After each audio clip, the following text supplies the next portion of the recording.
কৃষি ব্যবস্থার উন্নয়ন, জলাবদ্ধতা নিরসন এবং গ্রামীণ অর্থনীতির উন্নয়নে দেশের বিভিন্ন জেলাতে শুরু হয়েছে খাল ও জলাশয় খনন এবং পুনর্খনন কর্মসূচি। এর মাধ্যমে কৃষিতে বৈপ্লবিক পরিবর্তন আসবে বলে আশা করছে সরকার। এছাড়া ফসল উৎপাদন বাড়ার পাশাপাশি মৎস্য চাষেও অবদান রাখবে জিয়াউর রহমান সরকারের সময় চালু করা জনপ্রিয় এই কর্মসূচি। সহকর্মীদের তথ্য ছবিতে প্রতিবেদন।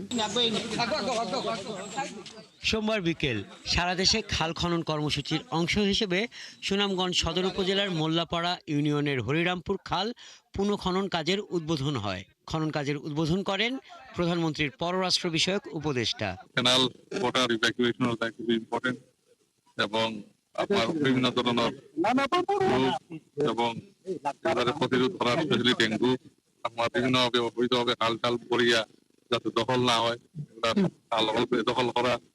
তো এই খাল খননের মাধ্যমেই আপনার অনেক জিনিস আমার বন্যা অনেক ক্ষেত্রে প্রতিরোধ করা যায়। 72 ঘন্টা ময়েশ্চার লক সমৃদ্ধ লিলি বডিওয়াশ শিয়া বাটারের গুডনেস স্কিন রিপেয়ার করে রাখে সফট ও গ্লোয়িং। ঝিনাইদহের হরিণাকুণ্ডু উপজেলার কন্যাদহ গ্রামে 2D7N নিষ্কাশন খাল খনন উদ্বোধন করেন আইনমন্ত্রী। বলেন, বিএনপি শুধু কথার ফুলঝুরি ছড়ায় না, ভোটের সময় যা প্রতিশ্রুতি দিয়েছে তা বাস্তবায়নের চেষ্টা করবে।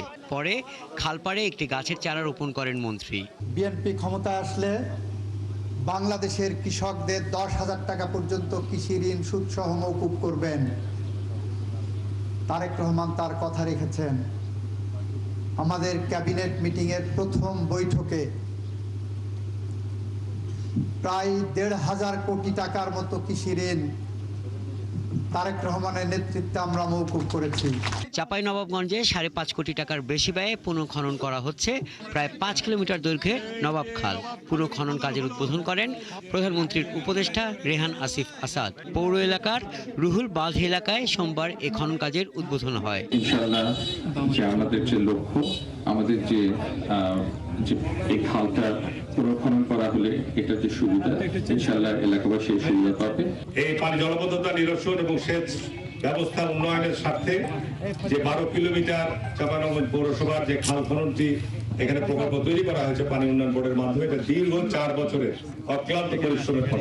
কুমিল্লায় খাল খনন কর্মসূচি শেষে সমাবেশে খাদ্য, মৎস্য, প্রাণী সম্পদ এবং কৃষিমন্ত্রী বলেছেন, নির্বাচনের আগে জনগণের কাছে দেওয়া প্রতিশ্রুতি বাস্তবায়নের মাধ্যমে সরকার প্রমাণ করেছে যে বাংলাদেশ জাতীয়তাবাদী দল শুধু কথার রাজনীতি করে না। সোমবার লালমাই উপজেলার দোসারিচৌ মৌজার ডাকাতিয়া নদীর শাখা খাল পুনঃখনন কাজের উদ্বোধন হয়। ডাকাতিয়ার সাথে নিয়ে যদি আমরা কানেক্ট করে ফেলতে পারি, এটা তো যাবেই ডাকাতিয়া শেষ পাতায়, তাহলে এটার ভিতরে হয়তো এই ড্রাই সিজনে হয়তো অনেক পানি, তখন মানুষ আর আন্ডারগ্রাউন্ড থেকে পানি উঠিয়ে ইরিগেশনের দরকার হবে না, এই পানি ব্যবহার করবে। এটাই হলো আমাদের মূল টার্গেট। শরীয়তপুরের গোসাইয়ের হাটে 14 কিলোমিটার দৈর্ঘ্যের পখমসার খাল খনন উদ্বোধন করেছেন জাতীয় সংসদের হুইপ মিয়া নুরুদ্দিন আহমেদ অপু। হাসান আহমেদ, 71।